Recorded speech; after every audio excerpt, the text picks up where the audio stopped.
Tazi. All right, now let's also get to what is the most read story on the Bloomberg today, and it's one that might require you doing a little bit of Googling or pulling out your economic textbooks, Tim, to get the reference. I just got to talk to Liz McCormick about it. That's true. I don't need a textbook. I don't need to Google. It's about the Mar-A-Lago Accord and why it's drumming up chatter on Wall Street. Bloomberg News chief correspondent for global macro markets is with us from New Jersey. Liz McCormick joins us now. So what is the Mar-A-Lago Accord, and where did this originate? Yeah, so as Carol said, I brought props because I think you definitely want to Google, although we did put the links in the story. But I would say, so let's talk about this Mar-A-Lago Accord. Let me give you some background. The one prop, as we mentioned in the story, is Stephen Mirren, who is, up for a high post in Trump's economic team.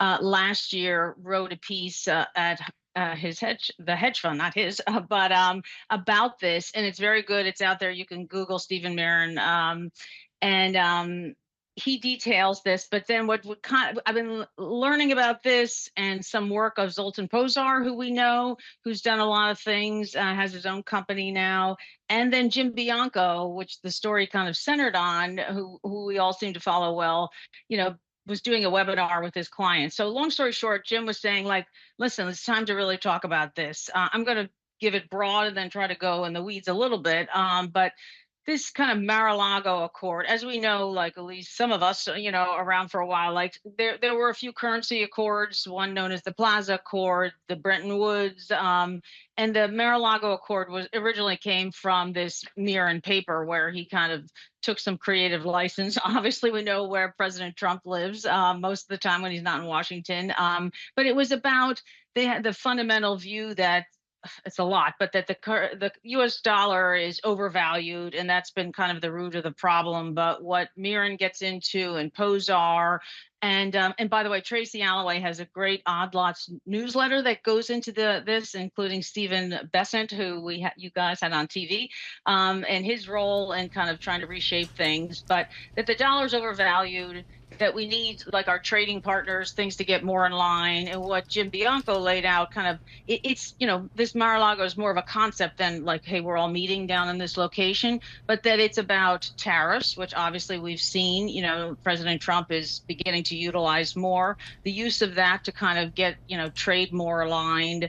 Also the idea of a sovereign wealth fund, which President Trump has already signed an executive order. Scott Bessent has spoke about that. There's some stories out there how they might fund that, since we're a creditor nation. We have debt and we don't have a lot of extra cash. So there's a few theories out there how we can, kind of monetize some things we have and get money. Well, and the other, which is in this story, in, may or may not happen, but was laid out in that paper, that maybe, we need to get some of these, he really speak about the NATO countries to kind of, let's say, term out their debt, say, do this swap which has never been done. We'll take the treasuries that you have of ours, and we're going to swap them for a century, zero coupon, non-tradable bond, right? A way to kind of say, we'll pay you in a long time. And so I think you had a question, Carol. Well, I'm just looking, no, and forgive me, because that's the thing that really is how do you get, hey, we want to make this deal, you're going to have to swap out your debt. Does that even work? And as you said, it's never been done. So, that, and putting it all together, we know the president has already talked about a sovereign wealth fund and requiring allies to shoulder more of kind of the national security spending that's going on. I mean, I don't know. 0 to 50, is this likely? 50 being the most likely, 0 not likely?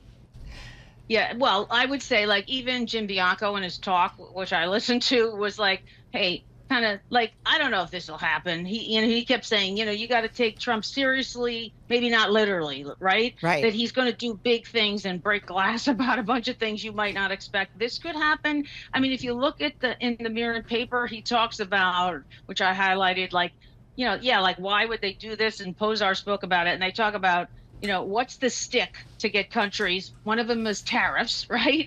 If you don't do this, maybe we want to do this debt swap, we're going to do worse tariffs. And they talk about the carrot is exchange for, you've already seen, for, us to, keep shouldering a lot of the burden in NATO for security, right?